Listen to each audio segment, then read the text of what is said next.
কুরবানির ভেতরের যে শিক্ষা এবং কিয়ামত পর্যন্ত অনাগত মানুষের জন্য এর ভিতরের যে হিকমা, এরকম 13টি পয়েন্টের উপরে আমরা সংক্ষিপ্ত কিছু কথা শুনব, যে বিষয়গুলি হয়তোবা আমাদের জানা, কিন্তু আরও একবার এটা আমাদের অন্তর থেকে যেন আমরা আল্লাহর দিকে নিবেদিত হতে পারি এবং আমরা যেন এই কর্মটিকে আল্লাহর পক্ষ থেকে যে অনন্য একটি হিকমাপূর্ণ, এটা যেন আমরা উপস্থাপন করতে পারি, সেজন্য আমাদের এই বিষয়গুলি জানা দরকার। আমাদের এখন এক শ্রেণী এত বেশি জীবপ্রেমী হয়ে গেছে যে তারা মুরগির ডিম খেতেও চিন্তা করে যে মুরগির কষ্ট হয়, মাছ খাতেও চিন্তা করে যে মাছের কষ্ট হয়, এরকম চিন্তা করে। কিন্তু সে বাহ্যিক চোখে আকৃতিতে যা দেখতে পায় মনে করে এর ভিতরেই শুধু জীবন আছে, কিন্তু কত জীবন যে সে হাঁচি ফেলে দিলে নষ্ট হয়ে যায় এটা সে জানে না। তার হাঁচি দিয়ে কোটি কোটি এরকম জীবাণু বের হয়ে যায়। তো জীবাণু অনুপরিমাণে হলেও যদি ওর মধ্যে যান, গরু যান, তো এই যান প্রেমীরা গরুর ক্ষেত্রে দেখতে পায় অনেক কিছু, কিন্তু অন্য ক্ষেত্রে দেখতে পায় না। তাতে বোঝা যায় এদের চোখের চশমার কালার ভিন্ন, ঠিক না ভাই? এই জন্য আমরা আজকে কুরবানির গুরুত্ব এবং শিক্ষা, যে 13টি পয়েন্টের আলোকে আমরা আমাদের আল্লাহ রাব্বুল আলামিনের দেওয়া বার্তাগুলি আশা করি আমরা পরিষ্কারভাবে বুঝতে পারবো। তার প্রথম বিষয় হচ্ছে যে কুরবানি আমরা কেন করি। প্রথম কথা হচ্ছে কিচ্ছু জানি না, কোনো যুক্তি তর্ক কোনো বিষয়ে আমার আপনার সাথে কোনো কথা নাই। আমার আল্লাহ বলেছেন আল্লাহর জন্য কুরবানি করতে হবে, বাস সামি'না ওয়া আতা'না, শুনেছি এবং মেনে নিছি। এর কি উপকার কি অপকার আমার জানার দরকার নাই, আল্লাহর হুকুম পালন করি, এইটা হচ্ছে কুরবানির সবচেয়ে বড় শিক্ষা। আল্লাহ রাব্বুল আলামিন এই শিক্ষাটুকুর ব্যাপারে অনেক বেশি কোরআনুল কারীমের মধ্যে আলোচনা করেছেন। তবে একটু ভালো করে যদি আমরা লক্ষ্য করি, আল্লাহ রাব্বুল আলামিন যেই পয়গম্বরের দ্বারা আমাদেরকে কুরবানি করার বিধান দিলেন, ওই পয়গম্বরকে আল্লাহ রাব্বুল আলামিন সরাসরি কুরবানি কিন্তু করতে বলেন নাই। আল্লাহ রাব্বুল আলামিন কি বলেছিলেন? আল্লাহ রাব্বুল আলামিন কোরআনুল কারীমের মধ্যে সূরা সাফফাতের ভিতরে তার ধারাবাহিক বর্ণনা দিয়েছেন।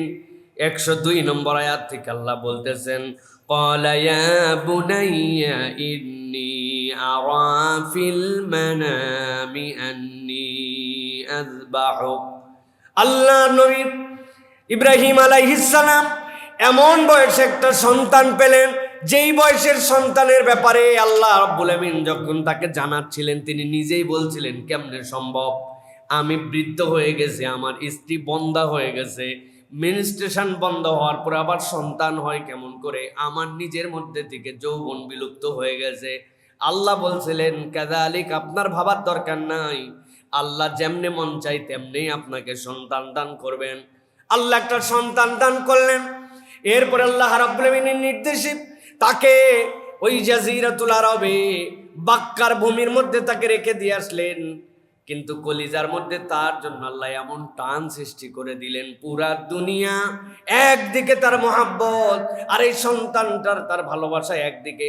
আল্লাহ তাকে স্বপ্নে দেখালেন যে আল্লাহ রাব্বুল আলামিনের জন্য আপনি আপনার প্রিয় জিনিসটাকে কুরবানি করেন। এই ঘটনা জানে না এরকম কেউ নাই, ঠিক কিনা? কিন্তু ভালো করে একটু খেয়াল করেন, আল্লাহ রাব্বুল আলামিন তাকে বলেন নাই আপনি আপনার সন্তানকে কুরবানি করেন। আল্লাহর নির্দেশ হচ্ছে আপনার সবচেয়ে প্রিয় জিনিসকে আল্লাহর জন্য উৎসর্গ করে দেন। তিনি অনেক কিছু করার পরে ভেবে দেখলেন, দুনিয়ার যত কিছুই আমি ত্যাগ করি না কেন, আমি আমার সন্তানের থেকে তো বেশি কাউকে ভালোবাসি না। আল্লাহ রাব্বুল আলামিন ওই সন্তানকেও কি উপযুক্ত বানালেন। আল্লাহর পয়গম্বর এসে তাকে বললেন, আমি তো দেখেছি আমি যেন তোমাকে আল্লাহর জন্য কুরবানি করছি, কেননা তুমি হচ্ছ আমার সবচেয়ে প্রিয়। দুনিয়ার বুকে যেই সন্তানেরা নিজেদেরকে ইব্রাহিমের সন্তান হিসাবে, জাতির পিতা হিসাবে ইব্রাহিম আলাইহিস সালামকে মেনে নিবে, প্রত্যেকটা সন্তানের জন্য পিতার কাছে কেমন অনুগত হতে হবে, আল্লাহ রাব্বুল আলামিন ইব্রাহিম আলাইহিস সালামের সন্তানের দ্বারা এই বার্তাটাও আমাদের কাছে পৌঁছাইছেন। যেই না তাকে এসে বলেছেন, আমি তো দেখেছি তোমাকে আমি জবে করতেছি। ইসমাইল আলাইহিস সালাম এক মুহূর্ত দেরি করেন নাই, এরকম কোনো কথাও বলেন নাই।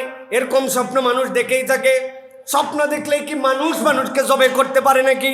আল্লাহ রাব্বুল আমিন কি কোনো পয়গম্বরকে মানুষ হত্যার নির্দেশ দিবেন নাকি? কোনো এরকম কথা তিনি বলেন নাই। এক বাক্যে আল্লাহ রাব্বুল আমিন তার ভিতরে এই বার্তাটুকুকে জাগরুক করে দিয়েছিলেন যে ইব্রাহিম আলাইহিস সালাম আল্লাহর পয়গম্বর। পয়গম্বর যেটা স্বপ্ন দেখে সেটা কেবল স্বপ্ন নয়, সেটাও আল্লাহর প্রত্যাদেশ। সুবহানাল্লাহ। সাথে সাথে তিনি বলে দিলেন, ফানজুর মাযা তারা ক্বালা ইয়া আবাতি ফাআল মা তুমার সাতাজিদুনি ইনশাআল্লাহু মিনাস সাবিরিন।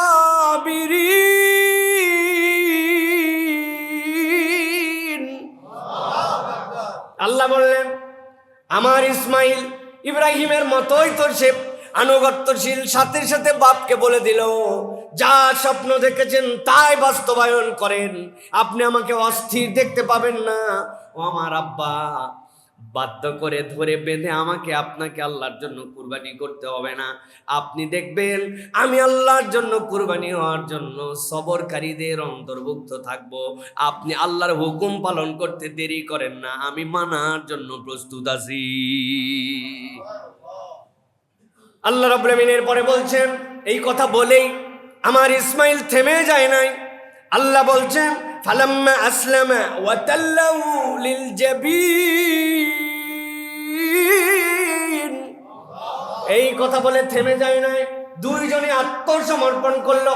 একজন কাত হয়ে শুয়ে পড়লো কানায় কাবার দিকে, তার মুখটা আর শুয়ে গেছে বাপকে পালন করার জন্য। আমার বাপকে আল্লাহ রাব্বুল আমিন যে দায়িত্ব দিয়েছেন সেইটা তিনি যেন পালন করে। আল্লাহ বলছেন দুইজনে আত্মসমর্পণ করে ফেললো, একজন কাত হয়ে শুয়ে পড়লো। আল্লাহ বললেন, আল্লাহ এই পর্যন্ত দেখার সাথে সাথে ইব্রাহিমের জন্য আসমান থেকে ডাক দিয়ে দিলেন। আল্লাহ বললেন, ও ইসমাইল, ও ইব্রাহিম, তোমাদেরকে আল্লাহ রাব্বুল আমিন যেই পরীক্ষা দিয়েছিলেন, যে আদেশ দিয়েছিলেন, তোমরা ওই আদেশ এখনো বাস্তবায়নের সরাসরি করো নাই, কিন্তু তোমাদের অন্তর সমর্পিত হয়ে গেছে। তোমার সন্তান শুয়ে গেছে, একটা কথাও বলে নাই। আল্লাহ ডাক দিলেন, ওয়ানাদাইনাহু আইয়া ইব্রাহিম ক্বাদ সাদ্দাকতার রুইয়া ইন্না কাযালিকা নাজজিল মুহসিনিন। আর কুরবানি সরাসরি তোমাকে করতে হবে না, তোমাদের এই সমর্পণই আল্লাহ কবুল করে নিয়েছেন। আর কেবল তোমাদের সমর্পণের দ্বারাই আল্লাহ কিয়ামত পর্যন্ত আল্লাহর আদেশের কাছে যে মাথা পেতে দিবে, আল্লাহ রাব্বুল আমিন বলছেন তাদেরকে আল্লাহ মুহসিনের দপ্তরে তুলে সফল বানায়া দিবে। আমি আমার সালাতের জন্য দাঁড়াইছি, আমি জানি না আমার সালাত কবুল হচ্ছে কিনা। আমি আমার রোজার জন্য চেষ্টা করেছি, আল্লাহ যা যা নিষেধ করেছেন সেখান থেকে ফেরত চলে এসেছি। আল্লাহ বলেছেন হারামের সাথে সম্পর্ক রাখা যাবে না। আল্লাহ বলেছেন ব্যবসা করলে তুমি সুদের কারবারে যেতে পারবা না। আল্লাহ, আমি আমার সালাতে দাঁড়াইছি, কিন্তু আমার মন তো সালাতে সব সময় থাকে না। আই রাব্বুল আমিন, যেমনে তোমার জন্য নিবেদিত হতে হবে তেমনে তো পারি না। রোজা তো রাখি আল্লাহ, কিন্তু আমার অন্তরের কল্পনার থেকে তো রোজার আমার গুনাহ দূর করতে পারি না। মাঝে মাঝে তো আমার কানও তো আমার গুনার সাক্ষী হয়ে গেছে আল্লাহ। জবান তো হেফাজত করার কথা, কিন্তু জবানও তো রোজার মধ্যে ঠিক মতো করতে পারি নাই। আল্লাহ বলতেছেন, ইব্রাহিমের থেকে আমি তোমাদের জন্য জানাই দিলাম, ফালাম্মা আসলামা, তোমার দায়িত্ব হচ্ছে আল্লাহর কাছে আত্মসমর্পণ করে দেওয়া। জবেহ করা লাগে নাই, তোমার আত্মসমর্পণ করার কারণে আল্লাহর বিধান তুমি তার কাছে মাথা নত করে দেওয়ার কারণে আল্লাহ কবুল করে নিতে পারে। এই জন্য কুরবানির 1 নম্বর শিক্ষা কি? 1 নম্বর শিক্ষা হচ্ছে আল্লাহর নির্দেশ প্রতিপালন করার ক্ষেত্রে কোনো ডান নাই বাম নাই, জিজ্ঞাসা নাই, বুঝলাম কি বুঝলাম না, এগুলার কোনো 1 পয়সাও ভ্যালু নাই। আমার আল্লাহ বলছেন ওটাই শেষ কথা, ঠিক কিনা? এটা হচ্ছে কুরবানির 1 নম্বর আমাদের জন্য শিক্ষা, যে আল্লাহ রাব্বুল আলামিনের নির্দেশ পালন করার ক্ষেত্রে ইমানদার ডান বাম দেখবে, লজিক খুঁজবে না, কিচ্ছু খুঁজবে না। বাস আল্লাহ বলছেন শেষ। করলে কি হবে, না করলে কি হয়, যদি একটু পরে করি, যদি আগে করি, যদি বুঝে করি, না বুঝে করি, হ্যাঁ দেশ কাল পাত্র না, কোনো কথাবার্তা নাই। আল্লাহ শিখাচ্ছেন যে কুরবানির সর্বোচ্চ ত্যাগটুকু ইব্রাহিম আলাইহিস সালাম দিয়ে গেছেন। আল্লাহ রাব্বুল আলামিন ইসমাইল আলাইহিস সালাম দ্বারা সেটা দেখাই দিয়ে গেছেন। তোমরা এখন সেই ইব্রাহিমের নসলে ইসমাইল আলাইহিস সালামের সিলসিলায় উম্মতে মুহাম্মাদি, সুতরাং তোমাদেরও ওই ডিমান্ড আল্লাহর কাছে যে তোমরাও আল্লাহর কাছে আত্মসমর্পণকারী হিসেবে উত্থিত হবে। সুবহানাল্লাহ। 2 নম্বরে আল্লাহ রাব্বুল আলামিন বলছেন কুরবানির শিক্ষা হচ্ছে তোমাদের জন্য তাকওয়া। কুরবানি আল্লাহ রাব্বুল আমিনের জন্য দিচ্ছ, কিন্তু তুমি আল্লাহর কাছে নিজেকে মুত্তাকি হিসেবে উপস্থাপন করছো কিভাবে? আল্লাহ রাব্বুল আমিন কোরআনুল কারীম সূরা হজ্জের ভিতরে এটার বর্ণনা দিয়েছেন। আল্লাহ বলছেন তুমি যে একটা বড় পশু কুরবানি দিলে, খুব দামি একটা পশু কুরবানি দিলে, দেখতে হৃষ্টপুষ্ট, তুমি মনে করো না যে এই পশু তুমি কুরবানি দিচ্ছ এই পশুর গোশত আল্লাহর কাছে যায়, এইটার রক্ত আল্লাহর কাছে যায়। বরং পৃথিবীর বুকে একমাত্র আল্লাহর বিধান, যারা ফিকহ পড়েন, যারা কোরআন হাদিস চর্চা করেন, তারা জানেন যেটা আল্লাহর জন্য উৎসর্গিত হয়ে যাবে ওইটার খাওয়ার বিধান আর কোনোটাই মানুষের জন্য বৈধ নয়, ওইটা আল্লাহর জন্য আপনাকে দিয়ে দিতে হবে। কিন্তু এক্সেপশনাল বিধান হচ্ছে এই কুরবানি, যেটা আপনি বলেছেন আল্লাহুম্মা লাকা ওয়া মিনকা, আল্লাহ তোমার জন্যই দিচ্ছি, তোমার দেওয়ার সম্পদ দিয়ে আমি নিবেদন করছি। কিন্তু জবে হয়ে যাওয়ার সাথে সাথে আল্লাহ সেটা আবার আপনার জন্য বৈধ করে দিচ্ছেন, আপনি সেটা উপভোগ করতে পারেন। কিন্তু আল্লাহ বলছেন তার মানে এটা মনে করো না আল্লাহর জন্য তুমি যে নিবেদন করছো এটা আল্লাহর কাছে এই গোশত পৌঁছায়, এই রক্ত পৌঁছায়, এটা আল্লাহর কাছে পৌঁছায় না। আল্লাহ কেন তোমার থেকে এটা নেন? আল্লাহ বলছেন লা ইয়ানালাল্লাহু লুহুমুহা ওয়ালা দিমাউহা ওয়ালাকিন ইয়ানালুহুত তাকওয়া মিনকুম কাযালিকা সাখখারাহা লাকুম লিতুকাব্বিরুল্লাহা আলা মা হাদাকুম ওয়া বাশশিরিল মুহসিনিন। আল্লাহ বলছেন আল্লাহর কাছে গোশত পৌঁছায় না, আল্লাহর কাছে রক্ত পৌঁছায় না, আল্লাহ তোমাদের মনের তাকওয়াটা দেখতে চান। সুবহানাল্লাহ। আল্লাহ আমার মনের তাকওয়া কেন দেখতে চান?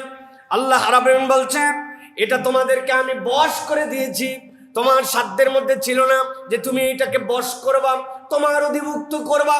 রব্বুল আমিন তার ফিতরাতের মধ্যে, তার জেনেটিক্সের মধ্যে আল্লাহ ঢুকায় দিয়েছেন, সে তোমার অনুগত হয়ে গেছে। কেমনে তুমি তাকে অনুগত করবে সেইটা টেকনিক আল্লাহ তোমাকে দান করে দিয়েছেন। আল্লাহ বলছেন এই জন্য দিলাম যাতে আল্লাহ তোমাদের পথ প্রদর্শন করে দিলেন, এর উপরে যেন আল্লাহর মহত্ব ঘোষণা করতে পারো। সুবহানাল্লাহ। এই জন্য আল্লাহ রাব্বুল আমিন বলতেছেন কুরবানি তোমার দিলের থেকে আসা লাগবে। এইটা কেবলমাত্র তোমার ওই পশুর সাইজ আর পশুর আকার আকৃতি নয়। বহুবার আমি উদাহরণ দেই বোঝানোর জন্য। 10 লক্ষ টাকা দামের কুরবানি, আরেকজনেরটা 15,000 টাকা দামের কুরবানি। 10 লক্ষ টাকা যে কুরবানি কিনছে ওই কুরবানির পশুকে বাড়ি পর্যন্ত নিয়ে যাওয়ার খরচ হয়তো 20,000 লাগছে, আরেকজনের কুরবানির চালানি হচ্ছে 15,000 টাকা দামের এক ছাগল। এখন আপনি যদি মনে করেন 10 লক্ষ টাকার কুরবানি আল্লাহ আগে কবুল করে নেবেন আর 15,000 টাকারটার খবর নাই, আপনি ভুলের মধ্যে আছেন। আল্লাহ দুটাই নিতে পারেন, কেননা আল্লাহর টার্গেট রক্তও না, আল্লাহর টার্গেট গোশতও না। আল্লাহ দেখেন দিল নিয়ে আল্লাহর জন্য কে আসছিল। সুবহানাল্লাহ। বিশাল বড় মাহফিল, হাজার হাজার লোক, আপনি মনে করছেন বিরাট সফল ব্যাপার, দামি বক্তা, সেই রকম আলোড়ন সৃষ্টিকারী আয়োজন, আপনি মনে করছেন সফল না। সফলতা বা বিফলতা আপনার জন্য সংখ্যা দীর্ঘ দিয়ে হয় না। সফলতা বা বিফলতা অন্তর নিয়ে কে আল্লাহর জন্য ডেডিকেটেড ছিল এইটার দ্বারা হয়। এই জন্য আপনার আমার জন্য দিন শেখাচ্ছে যে আপনার অন্তরটা আল্লাহর জন্য নিবেদিত হয়েছে কিনা। কেননা বাহিরের খবর সবাই জানলেও অন্তরের খবর আল্লাহ ছাড়া কেউ জানে না, ঠিক কিনা? বাইরে আমারে সুফি সদরুদ্দি বলে বাপরে হুজুর ওরে মুত্তাকি, সেই চলাফেরা, বিনয়ী বিনয়ী ভাব, বিনয় ঝরে পড়তেছে, কিন্তু ভিতরটা কটমটা, ভিতরের মধ্যে ভিতরের মধ্যে অহংকার, ভিতরের মধ্যে ভাব, ভিতরের মধ্যে কি হনুরে, এরকম একটা মুড নিয়ে আমি চলাফেরা করতেছি। আছে না নাই? আল্লাহ রাব্বুল আলামিন বলছেন এগুলো একটাও আল্লাহ রাব্বুল আলামিনের কাছে পৌঁছায় না। আল্লাহর কাছে কি পৌঁছায়? আল্লাহ বলছেন আল্লাহর কাছে পৌঁছায় তাকওয়া, আল্লাহর কাছে পৌঁছায় মনের হালত, আল্লাহর কাছে পৌঁছায় তুমি আল্লাহর জন্য কিভাবে নিবেদিত হতে পেরেছো, এইটুকু। এটা গেল তাহলে 2 নম্বর কুরবানির শিক্ষা হলো তাকওয়া। 3 নম্বর কুরবানি আমাদেরকে শেখায় অসীম এক আত্মত্যাগ, যেই আত্মত্যাগ মুসলমানরা আল্লাহর কাছ থেকে আল্লাহর জন্য নিবেদিত হওয়ার জন্য শিক্ষা পায়। আল্লাহ রাব্বুল আলামিন এই জন্য নবী সাল্লাল্লাহু আলাইহি ওয়াসাল্লামকে দিয়ে বলেছেন মানুষের কোনটুকু আল্লাহর কাছে যায়, ইন্নামাল আ'মালু বিন্নিয়াত, তোমার নিয়তটা আল্লাহ রাব্বুল আলামিন দেখতে চান যে আপনি কোন উদ্দেশ্যে দিচ্ছেন। মনের মধ্যে কিন্তু একটু হয় পাশের বাসার কুরবানিটা বড়, আল্লাহ যা টাকা দিল আমারটা কেমন জানি হলো, হ্যাঁ, নানান কিছু কিন্তু উস্কায়, মনের মধ্যে উস্কায়। আল্লাহ রাব্বুল আলামিন বলছেন তোমার আল্লাহর জন্য ত্যাগের সবচেয়ে বড় নমুনা হচ্ছে যে তুমি তোমার অন্তরকে জিজ্ঞাসা করে দেখো যে তুমি কি স্যাক্রিফাইস করতেছো, আল্লাহর জন্য কি দিচ্ছ। এটা কুরবানির ভিতরের অন্তর্নিহিত বার্তা। সুতরাং আমার কুরবানি কেবলমাত্র একটা পশু হাতে পাইলাম আর আনন্দ করে জবাই করে দিয়া, হ্যাঁ, কালা ভুনা করে রান্না করে খাইয়ে ফেললাম আর মনে করলাম বিরাট কাম করে ফেলাইছি। বিরাট কাম কিন্তু করি নাই। আপনার আত্মত্যাগ, আল্লাহ রাব্বুল আলামিনের জন্য নিবেদন, এইটার প্রত্যেকটা পরতে পরতে আপনার নিয়তের সাথে জড়িত। এলোমেলো হয়ে গেলেই আপনার নিয়ত শেষ। কয় পাশের হাজির সাহেব কিনছে 1 লাখ টাকা দিয়া, আমার ইজ্জত থাকেনি, 2 লাখ টাকা দিয়া কিনালা। এইটা ঢাকাতে আমাদের এটা রেগুলার আমরা দেখি। টাকা পয়সা কোনো ব্যাপার না, ঋণ করুন প্রয়োজনে, কিন্তু ছোট গরু আমি দিবার লয়। উনি ছোট গরু দিবে না, উনি ঋণ করে বড় গরু দিবে। এইটা কি আল্লাহর জন্য নাকি এলাকার জন্য? একটু ভালো করে বুঝলেন একটু। আল্লাহ বলছেন দেখতে ক্ষুদ্র, প্যাটার্নে তেমন কিছু না, কিন্তু অসীম এক আত্মত্যাগ। তোমার অন্তর পরিশুদ্ধ কিনা 1000 বার প্রশ্ন করতে হবে। কি হালত, কি হালত, কি হালত, শেষ পর্যন্ত আল্লাহ রাব্বুল আলামিন এই জন্য বলছেন এই কুরবানি তোমাকে শেখায় এই আত্মত্যাগ। ইব্রাহিম আলাইহিস সালাম কি ইসমাইল আলাইহিস সালাম জব করা লাগছিল?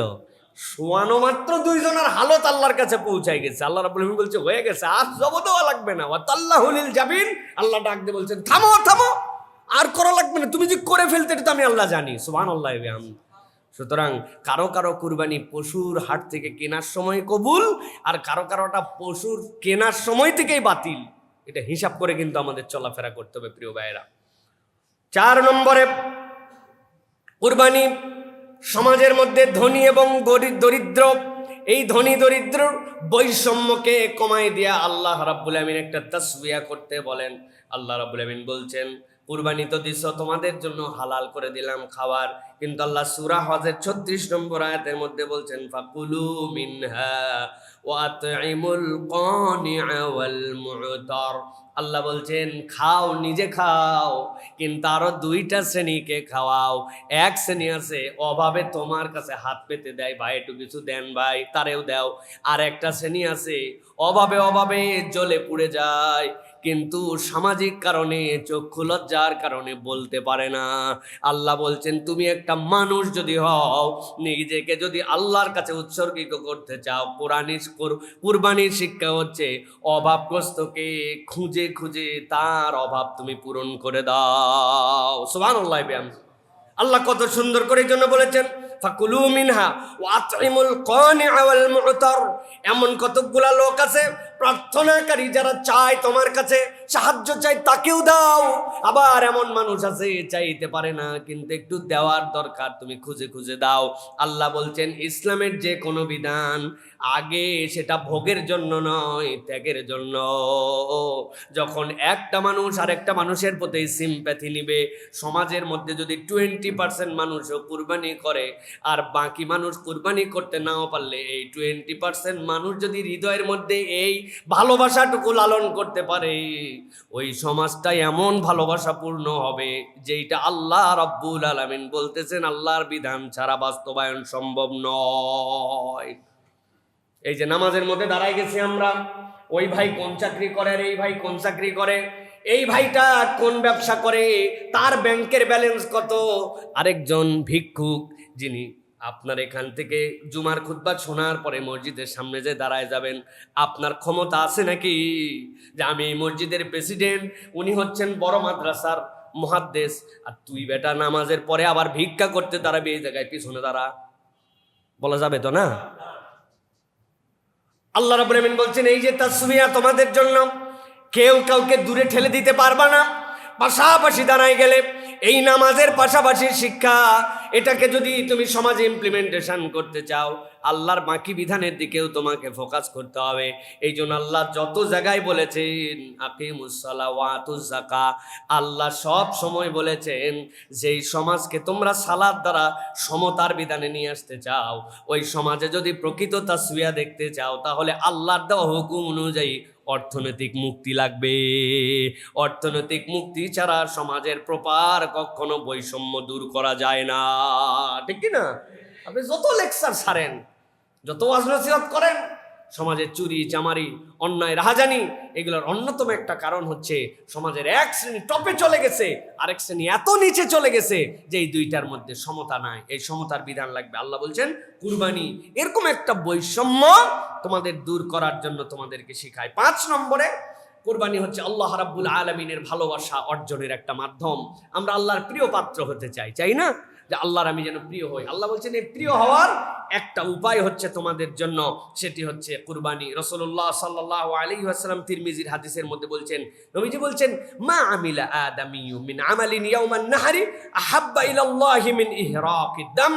কুরবানির দিনে আল্লাহর কাছে আসমানের নিচে জমিনের উপরে কোনো বান্দা যদি আল্লাহর জন্য কোনো দম করে, আল্লাহর জন্য কোনো পশুকে যদি জবেহ করে দেয়, এর থেকে পছন্দনীয় আমল আল্লাহর কাছে আর কিছু নাই। সুবহানাল্লাহ। আল্লাহ দেখেন, আমার বান্দা, আমার দেওয়া সম্পদ, আমি ওই পশুর স্রষ্টা, আমি তার অধিভুক্ত করে দিয়েছিলাম, সে আমার দেওয়ার সম্পদ থেকে কয়টা টাকা কামাই করছে করে আমার জন্য আবার সেটার মধ্যে আল্লাহর জন্য জবে করে দিছে। আল্লাহ রাব্বুল আলামিন বলছেন আসমানের নিচে জমিনের উপরে কুরবানির দিনে কুরবানির থেকে উত্তম কোনো আমল নাই। যারা এই কাজ করে তারা আল্লাহর প্রিয় পাত্র হয়ে যায়। সুবহানাল্লাহ। এই সুযোগ তো প্রতিদিন আসে না, বছরে মাত্র 3 দিন। কষ্ট হলেও আমাদের জন্য এই কুরবানিতে এই জন্য শরীক হওয়া উচিত, কুরবানি করা উচিত। আল্লাহ আমার জন্য, তোমার জন্য আমি কিছু করলাম। আল্লাহ খুব টানাটানি ছিল, কষ্টমষ্ট করে ম্যানেজ করছে। আল্লাহ কুরবানি ওয়াজিব, কষ্টমষ্ট করে আমার উপরে হয়েছে, কিন্তু আমি এটার জন্য কার্পণ্য করি নাই। আমি তোমার সন্তুষ্টি অর্জনের জন্য, আল্লাহ তোমার ভালোবাসা অর্জনের জন্য দিলাম। কি জন্য তোমার ভালোবাসা দরকার? আল্লাহ আমার এই বড় একটা ঋণ আছে, আল্লাহ আমার ওই বাচ্চাটা একটু অসুস্থ আছে, আল্লাহ এই প্রবলেমটা সলভ হচ্ছে না, আল্লাহ আমার প্রমোশনটা আটকায় আছে, আল্লাহ আমার ব্যবসার মধ্যে আরেকটুখানি তারাক্কি দরকার, এটা নিজের বাড়ি দরকার, অনেকদিন ধরে ভাড়া বাড়িতে আসি। আল্লাহ তোমার যদি আমি প্রিয় হতে পারি তো তুমি আমার সব দিতে পারো। আমি কুরবানি দিচ্ছি আল্লাহ তোমার প্রিয় হওয়ার জন্য, বাকি জিনিসগুলো তুমি সহজ করে দাও। সুবহানাল্লাহ। আল্লাহ কুরবানির মধ্যে এটা আমাদের জন্য একটা সুযোগ হিসাবে দিয়েছেন। প্রিয় ভাইরা, কুরবানি আরেকটা কি? কুরবানি হচ্ছে ইমানের পরীক্ষার একটা নাম। ইব্রাহিম আলাইহিস সালাম, ইসমাইল আলাইহিস সালাম কিন্তু ইমানের পরীক্ষা দিয়েছিলেন। অতএব আমি যখন কুরবানি দিচ্ছি, স্মারক, এটা স্মারক, স্মারক ডাক টিকিট দেখছেন না ভাই? স্মারক টাকা দেখছেন না ভাই? স্মারক যে আপনি একটা ইব্রাহিম আলাইহিস সালাম, ইসমাইল আলাইহিস সালাম যে ইমানের পরীক্ষা দিয়েছিলেন, আমি তো এই পরীক্ষা দিতে পারবো না, কিন্তু এই স্মারকের ধারাবাহিকতায় আমি একজন মুমিন, আল্লাহ আমার ইমানের কুরবানি হিসেবে তুমি এটা কবুল করে নাও। তাদেরকে যেরকম মুক্তি দিয়া যুগ শ্রেষ্ঠ বানায় দিছো, তোমার পছন্দনীয় বানায় নিছো, আমিও তাদের সুন্নাহ পালন করতেছি, এই জন্য রব্বুল আলামিন তুমি আমাকে কবুল করে নাও। সুবহানাল্লাহ। দেখেন না, নিজের ছবি ছোট রাখে, আর যেটাকে তেল দেওয়া লাগবে ওইটার ছবি বড় বড় করে রাখে, দেখছেন না? হ্যাঁ, শুভেচ্ছা দিচ্ছে, হ্যাঁ কি ঠেকা শুভেচ্ছা দেওয়ার, কিন্তু ওই লিডার যদি একবার খালি দেখে যা রে, ওর ছবির উপরে আমারে লিডার বানায়া বুকের কাছে দিছে, মাথার কাছে 2 জন নিচে, পেটের কাছে নিজে আসে, তার মানে খুশি হয়ে যায় লিডার যে এইটা আমারে খুশি করছে। জাস্ট বুঝানোর জন্য বলতেছি। আল্লাহ ইব্রাহিম ইসমাইল ইসলামকে দায়িত্ব দিলেন, তারা এই পরীক্ষায় পাশ করে গেলেন, আল্লাহ সেটা উম্মতে মুহাম্মাদের জন্য দান করে দিলেন। অন্য উম্মতের জন্য কুরবানি করার পরে রেখে আসা লাগতো মাঠে, ওইটা আগুন দিয়ে জ্বলে গেলে তারটা কবুল হতো। আল্লাহ আমাদের এরকম কিছুই করলেন না, উন্মুক্ত করে দিলেন। আল্লাহ অন্তরের উপর কবুল করে নেবেন। আল্লাহ আমি স্মারকে ধারাবাহিকতায় ইমানের ওই পরীক্ষা তোমার জন্য দিলাম, আমারটাও তুমি কবুল করে নাও। এটা হচ্ছে ইমানের স্মারকের পরীক্ষার কুরবানি। সুবহানাল্লাহ। সুতরাং এটা ছোট করে ভাবার কোনো কারণ নাই। এরপরে যেইটা প্রিয় ভাইরা, সেটি হচ্ছে আল্লাহ রাব্বুল আলামিন বলতেছেন যে 7 নম্বরে কুরবানি হচ্ছে আমাদের অহংকারকে ভেঙে দেয়, আমাদের ভিতরে একটা অহংকার হয়, সেই অহংকে আল্লাহ রাব্বুল আলামিন বলতেছেন এই কুরবানি দূর করে দেয়। কিভাবে? আল্লাহ রাব্বুল আলামিন বলছেন যে আমরা অনেক সময় মানুষ তার সম্পদ নিয়ে, বাড়ি নিয়ে, গাড়ি নিয়ে, অনেক কিছু নিয়ে অহং করে। আল্লাহ ইব্রাহিম আলাইহিস সালাম দ্বারা আমাদেরকে শিখিয়েছেন। ইব্রাহিম আলাইহিস সালাম কি বলেছিলেন? ইন্না সলাতি ওয়া নুসুকি ওয়া মাহইয়ায়া ওয়া মামাতি লিল্লাহি রাব্বিল আলামিন। আল্লাহ রে, আমার জীবন, আমার সম্পদ, আমার সালাত, আমার কুরবানি সব কিছু তো তোমার পক্ষ থেকে, এগুলো সব তোমার জন্য দিচ্ছি। এই জন্য এই কুরবানি হচ্ছে আমাদের জন্য অহংকারকে ধূলিসাৎ করে দেয়, অহংকারকে মাটির সাথে মিশায় দেয়। কিন্তু এটা অন্তর নিয়ে করা লাগবে। ওই কুরবানিটা ওই অন্তর নিয়ে আল্লাহর কাছে উপস্থাপিত হতে হবে। সুতরাং কুরবানি আমাদের অহংকারকে শেষ করে। এটা সূরা আনআমের 162 নম্বর আয়াতের মধ্যে থেকে তাফসিরের মধ্যে দেখবেন যে এই আয়াতের তাফসিরের মধ্যে অনেক কথা মুফাসসিরিনে কেরাম লিখেছেন। তার মধ্যে একটা হচ্ছে আমাদের অহংকার অথবা কোনো বিষয় নিয়ে যদি কখনো গর্ব করে ফেলি, তাহলে আল্লাহর কাছে দুইটা জিনিস বলতে হয়। প্রথমে আল্লাহু আকবার বলতে হয়, আল্লাহ ভুল হয়ে গেছে, আমি একটু ভাব নিয়ে ফেলছিলাম, আল্লাহ একটুখানি কথার মধ্যে মনে হয়েছিল যে আমার একটা ভাব চলে আসছে, আল্লাহ রাব্বুল আলামিনের কাছে এরপরে বলতে হয় ইন্না সলাতি ওয়া নুসুকি ওয়া মাহইয়ায়া ওয়া মামাতি লিল্লাহি রাব্বিল আলামিন। এইটা বললে আল্লাহর কাছে বান্দা আবার সমর্পিত হয়। সুতরাং অহংকার দূর করার জন্য আমাদের এই কুরবানি আল্লাহর জন্য দিতে হবে। প্রিয় ভাইয়েরা, সামাজিক ঐক্য সৃষ্টি করে। সমাজের মধ্যে যে একটা ভ্রাতৃত্ব, সমাজের মধ্যে যে একটা ভালোবাসা, এটা কিন্তু কুরবানি আমাদের দ্বারা সৃষ্টি করে। আমি আগেও বলেছি, আরো 2 বার বলবো সামনে ইনশাআল্লাহ। সেটি হচ্ছে যে আমাদের যাবতীয় উৎসব, মুসলমানদের যাবতীয় উৎসব ভোগের নয়, মুসলমানদের উৎসব হচ্ছে ত্যাগের। আপনি একটু হিসাব করে দেখেন, সব কিছুতে মুসলমানরা যে উৎসবে যায়, সেই ঈদুল ফিতর বলেন, আপনি সালাতে যাবেন, আপনি কষ্ট উপভোগ করে গিয়েছেন। একজন অনাহারীর কষ্ট কি, সেটা ট্রিলিয়নিয়ার হলেও ফজর থেকে মাগরিব পর্যন্ত রোজা, আর যদি মাটি কাটা লোক হয় তার জন্য একই টাইমে রোজা, একই ডিউরেশনের রোজা। সুতরাং মুদ্দাতের দিকে এক করছেন আল্লাহ, যে ত্যাগ বুঝো, সকলের সাথে ত্যাগে এক হও। তোমার অনেক টাকা আছে, সে ঈদে যায়, আরেকজনের টাকা পয়সা নাই, আল্লাহ বলছেন তুমি দিয়ে যাও, তোমার রোজার কাফারা আদায় করে যাও, সাদাকাতুল ফিতর দাও, আগে ত্যাগ করো, তারপরে তুমি কুরবানি করছো। কুরবানি আল্লাহ রাব্বুল আলামিন বলছেন তুমি এটা হচ্ছে মানুষকে দাও, পরিবারকে দাও, আশপাশে আত্মীয় স্বজনের মধ্যে দাও। সুতরাং একাই খাবে এরকম না, এটা মানুষের জন্য দাও। পশুর চামড়াটা যদি বেচে দাও, এটা তোমার ভাগ নাই, এটা এতিম, মিসকিন, অনাথ, দুস্থ, তাদের জন্য এই চামড়ার অংশ তোমরা দান করে দাও। এই যে আল্লাহ রাব্বুল আলামিনের যত বিধান, ইসলামের যত বিধান, ইসলাম ভোগ শিখায় নাই, ইসলাম শিখাইছে আগে ত্যাগ। এই ত্যাগের মধ্যেই যে মহিমা, আল্লাহ রাব্বুল আলামিন বলতেছেন এটা হচ্ছে কুরবানি সামাজিক একটা ঐক্য সৃষ্টি করে, ভালোবাসা সৃষ্টি করে, একজন আরেকজনের খবর নিতে শেখায়। রাসূলুল্লাহ সাল্লাল্লাহু আলাইহি ওয়াসাল্লাম বুখারী মুসলিমের হাদিসের মধ্যে বলছেন, কে না জানে আল মুমিনু লিল মুমিনি কাল বুনিয়ান ইয়াশুদ্দু বা'দুহু বা'দা, এক অংশ আরেক অংশকে শক্তিশালী করে। এরা সবাই হচ্ছে একটা দেয়ালের মতো, যখন প্রত্যেকটা এর অংশগুলো মজবুত হয়, সবাই মিলে মজবুত হয়। সুতরাং মুমিনের প্রতি একটা ভালোবাসা থাকবে, তার জন্য দরদ থাকবে। আমার মনে হয়েছে যে আমি একটা পশু, আল্লাহ যা টাকা পয়সা দিয়েছেন 50-60 হাজার টাকায় দিতে পারি, কিন্তু না, এটা বড় দেই তো আল্লাহ রাব্বুল আলামিনের জন্য। কেন?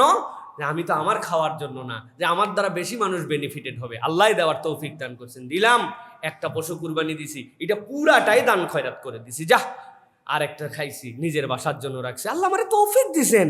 কি হবে এই টাকা পয়সা নিয়ে? কি আমি কবরে যাব নাকি? মরলে তো সকলের জন্যই এক।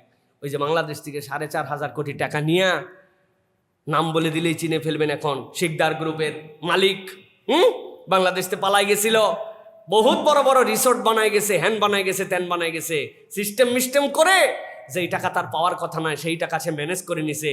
ব্যাংকের ম্যানেজারকে 100 কোটি দিছে, স্থানীয় লিডারকে আরো মারছে, মাইরে নিজে মানি লন্ডারিং করে, সিস্টেম করে, কি বলে এটাকে, মানির যে সিস্টেম মানে তার প্রক্রিয়া, ভুয়া কাগজপত্র দেখা দেশ থেকে চলে গেছিল, মরে গেছে কয়েকদিন আগে। যাওয়ার জায়গা ওইটুকুই, ওই জায়গার থেকে যাওয়ার থেকে ঠেকাতে পারে নাই, ধোকা দিয়ে গেছে, বোঝা চাপাই নিয়ে চলে গেছে। এই জন্য প্রিয় ভাইরা, টাকা পয়সা যায় না কবরে, কিচ্ছু যায় না। নবী করিম সাল্লাল্লাহু আলাইহি ওয়াসাল্লাম বলছেন, যা তুমি খেয়ে গেলা, আর যা তুমি পরে গেলা, আর যা তুমি দান করে গেলে, এইটুকুই তোমার সাথে গেছে। তুমি মনে করছো যা যা খরচ হয়েছে ওইটুকু মনে খরচ হয়েছে, আসলে খরচগুলাই রয়ে গেছে, আর যে রেখে দিছো ওইগুলো সবগুলা বাতিল, তোমার আর কোনো কাজে লাগবে কি লাগবে না আল্লাহ কেবল জানেন। এই জন্য প্রিয় ভাইরা, কুঞ্জুসিপনা, টাকা পয়সা খালি গোনা, এটাকে হিসাব করা, অতিরিক্ত এটা নিয়ে ভাবনা করা, এটা হচ্ছে বোকামি। আল্লাহ রাব্বুল আমিন বলছেন যে তোমরা আল্লাহর দেওয়া দানগুলা করো, আল্লাহ রাব্বুল আমিন তোমাকে বৃদ্ধি করবেন। কেমন করে রে ভাই? ড্রেন যদি আটকায় যায়, সামনে থেকে আর যায় না, তো পিছনে তো আর জায়গা নাই। আপনার চ্যানেল খুলে দিলে না এরকম করে সার্কেল আসবে আল্লাহ রাব্বুল আমিনের পক্ষ থেকে। আমরা অনেকেই টাকা পয়সা গুনে এমন কুঞ্জুস, হাত ছোটে না, বড় হয় না, দিতে মন চায় না, খালি গুনে মনে করছি। না রে ভাই, খরচ করেন আল্লাহর জন্য, আল্লাহ রাব্বুল আলামিন আপনাকে আরো দিবেন ইনশাআল্লাহ। এটা আল্লাহ রাব্বুল আলামিনের শর্ত। আল্লাহ বলতেছেন এই শিক্ষাটাই কুরবানি আমাদেরকে শিখায় প্রিয় ভাইয়েরা। এরপরে সেটি হচ্ছে কুরবানি আমাদেরকে দুনিয়ার মোহ থেকে মুক্ত করে। দুনিয়ার যে মোহ, এটা আল্লাহ রাব্বুল আলামিন এই যে আল্লাহু আকবারের বরত্বে একটা পশুকে কুরবানি করতে শেখান, এটার সাথে অন্তরের একটা রিফ্লেকশন আছে। আমি সবসময় বুঝি না, সব কিছু আমি বুঝি না, কিন্তু সব কিছু বুঝাও আমার দ্বারা জরুরি না। কাজ কিন্তু কাজের মতো হয়ে যায়। আপনি আপনার ফোনের মধ্যে নিয়েছেন, একজনের কাছে কল করবেন, আপনার ফোন কিনছেন 30,000 টাকা দিয়া, সিম আপনার, টাকা আপনার, ফোনও আপনার। ফোন কি আপনার না আমার? 30,000 টাকা কেনার পরে বললেন না যে কথা, ফোন আপনার না, কিনছেন আপনি। এখন আপনি বলতেছেন আমার ফোন, অতএব সবুজে চাপ দিয়েই কল দেওয়া লাগবে প্রত্যেক দিন, এর তো কোনো কারণ নাই। আমার ফোন, আমার টাকা, আমার স্টাইল, আমি লাল বাটনে চাপ দিয়ে কল ঢুকাবো। ভাই আমার জিনিস তো ভাই, আমি লাল বাটনে চাপ দেই আর যে বাটনে চাপ দেয় তোর কি? আমার যেমন চাই চাপ দিব না ভাই। ওর ভিতরে একটা সফটওয়্যার আছে, আপনি জানেন না, এটা আমার জানারও প্রয়োজন নাই। আপনি চাপ দিয়ে মনে করছেন সবুজ খালি দিলেই হলো, একটা প্রোগ্রাম সেট করা আছে। আমি বুঝি না, কিন্তু চাপ কিন্তু দিচ্ছে ওই জায়গায়, প্রোগ্রামের মতো কাজ করতেছে কি না? আপনি এই যে হাই জেমিনি বলতেছেন, বলা মাত্র শুনে জেমিনি চালু হয়ে যাচ্ছে। হাই সিরি বলা মাত্র আপনি হাই সিরি বলতেছেন, সাথে সাথে আপনার আইফোন স্টার্ট হয়ে যাচ্ছে। এরপরে call my mom, call my mother, call চলে যাচ্ছে। এটা কি একটা সিস্টেম আছে না নাই? কোনোদিন গবেষণা করছেন? হ্যাঁ, বললেই খালি কাজ হবে, কিভাবে কাজ করে দেখি তো। হ্যাঁ, হাই সিরি বললেই সিরি চলে আসলো, হাই জেমিনি বললে, এত তো ভাবেন না। আপনাকে বলার উদ্দেশ্য এতগুলি কথা এইটা, আল্লাহর অনেক বিধান আছে, আপনি বুঝবেন না। আল্লাহ প্রোগ্রাম সেট করে রাখছেন ওইভাবে যে আল্লাহ এর দ্বারা আপনাকে এই নিয়ামত দিবেন। 3 বার ইস্তেগফার পড়ো, 7 বার সূরা ফাতিহা পড়ে ফু দাও, কুল আল্লাহ ফালাক নাস পড়ো, পরে ফু দিয়ে হাত দিয়ে ঘোষা দাও। ও ভাই কি হলো কেমনে? 3-এর দাম কি, 7-এর দাম কি? নামাজের পরে 3 বার ইস্তেগফারের মানে কি? 33 বার সুবহানাল্লাহ। আপনি বুঝবেন না, এর ভিতরে আল্লাহ প্রোগ্রাম সেট করে রাখছেন, কেমনে কাজ হবে এটা আল্লাহ জানেন। সবকিছু তো আমি দুনিয়ারটাই বুঝি না, আল্লাহটা বুঝতে যাবো কেমনে? ঠিক কি না? আল্লাহ এই জন্য বলতেছেন কুরবানি তোমাকে দুনিয়ার মোহ থেকে মুক্ত করবে। আল্লাহ দুনিয়ার মোহ আমার দূর হয় না, দুনিয়ার পিছেই খালি লেগে আছে। আল্লাহ বলছে কুরবানি দে। তুমি তো দেখলে খালি জব দিলাম, আমার টাকা দিয়ে কিনে আমার একটা, কেমনে আবার মোহ যাবে? কেমনে যাবে? তোমার হিসাব মেলানো লাগবে না, হিসাব মিলাবেন আল্লাহ। সুবহানাল্লাহ।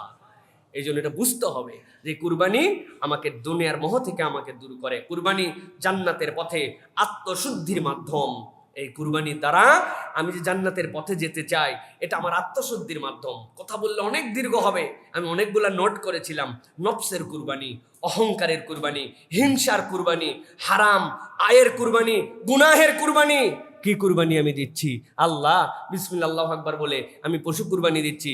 আমি কি এইটা হারাম টাকা দিয়ে কুরবানি দিতে পারবো? কথা বলতে হবে, পারবো? আল্লাহর কাছে কবুল হবে? আমি কি এটা অহংকার দেখাই কুরবানি দিতে পারবো? এলাকার কেউ এত বড় দিতে পারে না, দেখ তোদের গুলা সব কি, সব মরা মরা গরু ছাগল নিয়েছে, আমারটা, এটা বললে কি কুরবানি হবে ভাই? হ্যাঁ, হারাম কিনে নিয়ে এসে বিসমিল্লাহ আল্লাহু আকবার জায়েজ বলে সকলকে দান খয়রাত করে দেবো। ভাই আমার নিয়ত এটা না ভাই, খাওয়ার, এলাকার গরিব দুস্থকে দেওয়ার জন্য নিয়ত। এই জন্য ব্যাংকের থেকে ডাকাতি করা পয়সা দিয়া আমি কুরবানি দিচ্ছি, কবুল হবে তো না ভাই? এইগুলো যদি বুঝেন তাহলে এইটাও একটু বুঝেন। নফসের কুরবানি, আমার নফস যা চাই তা দিলে হবে না। আপনার এই কুরবানি অহংকারের কুরবানি, আল্লাহর কাছে অহংকারের পশুর কুরবানি হয় না। আপনার এই কুরবানি হারামের কুরবানি, আল্লাহর কাছে কবুল হয় না। আপনার এটা গুনাহের উপরে কুরবানি, কবুল হয় না। তাহলে আমি গুনাহমুক্ত জীবন চাই কিনা? হ্যাঁ, আমি কি অহংকার মুক্ত জীবন চাই কিনা? আমার কুরবানি তো আমাকে আমার ডাইরেক্ট শিক্ষা দিয়ে দিচ্ছে যে তুমি এই জায়গায় খালি অ্যাপ্লিকেশন করতেছো, বাকি জায়গায় তোমার কোনো খবর নাই। নাকি আমরা চালাকির মধ্যে আছি? হারাম টাকা দিয়ে একজন কুরবানি করছে, করার পরে জবাই করে বলছে কাটাকাটি, বলছে মানে, বলতেছে টাকা হারাম ছিল, গুনার, কুরবানি করা ওয়াজিব, সোয়াব, মধ্যে গোস্ত খাওয়া ফাও। কাটাকাটি গেছে, মধ্যে গোস্ত খাওয়া খাও, হাসলাম যদিও, কিন্তু বাস্তবতা মিলাই দেখেন আমাদের অধিকাংশের কাম কাজ এইরকমই এখন। আল্লাহ আমাদেরকে বোঝার তৌফিক দান করেন। প্রিয় ভাইয়েরা, এরপরে যেটা বলবে 11 নম্বর, আমাদের ভোগবাদী সংস্কৃতি থেকে বের করতে শেখায়।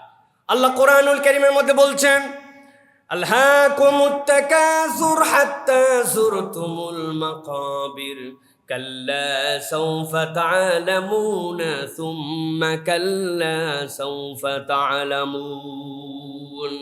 ও দুনিয়ার মানুষ, প্রাচুর্যের যে তোমাদের আল্লাহ রাব্বুল আলামিন তোমাদের যে প্রতিযোগিতা করার মানসিকতা তোমাদের অন্তরের মধ্যে ঢুকাই দিয়েছেন, আল্লাহ বলছেন এই প্রাচুর্যের প্রতিযোগিতা তোমাদেরকে গাফেল বানায় ফেলছে। তোমাদেরকে দুনিয়ায় এই মোহ ততক্ষণ পর্যন্ত শেষ হবে না, হাত্তা যুরতুমুল মাকাবির, কবরে পৌঁছানোর পরে তুমি বুঝতে পারবা যে দুনিয়ার বুকে আমি যে জীবনযাপন করেছিলাম, দুনিয়ার বুকে আমি যে ভোগবাদী জিন্দেগি যাপন করেছিলাম, এইটা আসলে আল্লাহ রাব্বুল আলামিনের কাছে আমাকে কিছুই দিতে পারে নাই। আল্লাহ রাব্বুল আলামিন এই জন্য বলছেন, এই ভোগবাদী সংস্কৃতি থেকে, সম্পদের মোহ তোমার অন্তরকে গাফেল করা থেকে যদি আল্লাহর কাছে তুমি নতুন করে পরিবর্তিত মানুষ হতে চাও, তাহলে আল্লাহ রাব্বুল আলামিন তোমাকে দেখাচ্ছেন, যেই পশু তুমি কুরবানি দাও এই পশু তুমি বড় করো নাই, এই পশুর প্রকৃত মালিকও তুমি না। তুমি যে সম্পদ বলতেছো আমার সম্পদ, এই সম্পদ তোমার ব্রেনে যদি ছোট্ট একটু প্রবলেম থাকতো, পাবনায় মানসিক হাসপাতালে যায় টিকটকের আইটেম হওয়া লাগতো, কিন্তু আমার দ্বারা আর কিচ্ছু করার ছিল না। সুতরাং যেই ব্রেন আমি খাটাইছি মনে করলাম, যেই বিবেক খাটাই আমি কামাই করছি মনে করলাম, যেই জমি আমি মনে করলাম আমার, ওই জমির মালিকও আমি নই। আল্লাহ বলছেন, আমার দেওয়া সম্পদ থেকে, আমার দেওয়া পশু থেকে, আমার অনুগত পশু থেকে তুমি যেরকম কুরবানি করলা আল্লাহর জন্য, এটা তোমাকে শিক্ষা দেয় যে তোমার ভোগ করো যেটা আল্লাহর হুকুমের মধ্যে থেকে নিজে নিজে ভোগবাদী হয়ে যেও না। আধুনিক দুনিয়ার সিস্টেম হচ্ছে আমার কামাই, আমার ভোগ, আমার চলাফেরা। মুসলমানের সংস্কৃতি কখনো এইটা নয়, বরং পাশ্চাত্য সংস্কৃতি আমাদের মধ্যেই রিফ্লেকশন দেয়, আমাদের সমাজকেও সেরকম ভোগবাদী বানাতে চায়, ঠিক কি না? তারাও আমাদেরকে ভোগবাদী বানিয়ে দিতে চায়। আমি আমেরিকায় একবার ছিলাম, নিউ ইয়র্কের ম্যানহাটনে সম্ভবত এক রেস্টুরেন্টে, ইন্ডিয়ান কাবাব রেস্টুরেন্ট, সেই দোকানে খেতে বসছি। বসার পরে দেখলাম একটা ব্ল্যাক কাপল, বয়স্ক কালো মানুষ, তারাও আমেরিকায় অনেক আছেন। আসার পরে তারা খাওয়া দাওয়া করলো। খাওয়া দাওয়া করার পরে যার দোকানে বসেছে এমনই আমাদের খুব পরিচিত বন্ধু মানুষ, তো খাওয়ার পরে বিল দিল দুইজন। তো এই যে টাকা তো ওদের দেশে ক্যাশলেস বলা চলে, একবারে পুরোটাই কার্ডে পেমেন্ট হয়। একসাথে খাইলো, একসাথে আসলো, একসাথে বেরোয় গেল, কিন্তু দুইজন দুই কার্ড থেকে দিল। তো আমি কাকতালীয় ভাবে ওনাদেরকে জিজ্ঞাসা করলাম, ভাই একজনের মনে ব্যালেন্স ফুরাই গেছে জন্য কত আন্তরিকতা না, আরেকজন ব্যালেন্স দিয়ে দিল। বলে হারে রাখেন, কিসের আন্তরিকতা, এরা দুইজন হাজব্যান্ড ওয়াইফ, কিন্তু খাইছে, খাওয়ার পরে একসাথে খাইয়ে যার যার বিল সে দিছে। এইটা আপনাদের কাছে অবাস্তব কিনা জানি না, এটা একদম বাস্তব তাদের সমাজে। যে যারটা খাবে, এখানে কোনো বিল দেওয়ার কারবার নেই। এটা খুব খারাপ কিছু নয়, মোটা দাগে এটাকে আপনি একদম বাজে প্র্যাকটিস বলতে পারবেন না। কিন্তু বাংলাদেশে কোনো এরকম হিস্ট্রি আছে যে স্বামী স্ত্রী দুইজন বইসে একসাথে খাওয়ার জন্য, বউয়েরটা বউ দিয়েছে, স্বামীরটা স্বামী দিয়েছে? ভাই এইটার কন্ডিশন দিতে পারি, আজকে তুমি দাও, আরেকদিন আমি দিব, কিন্তু একই টেবিলে বসে দুইজন টাকা দিব। এটা কেন?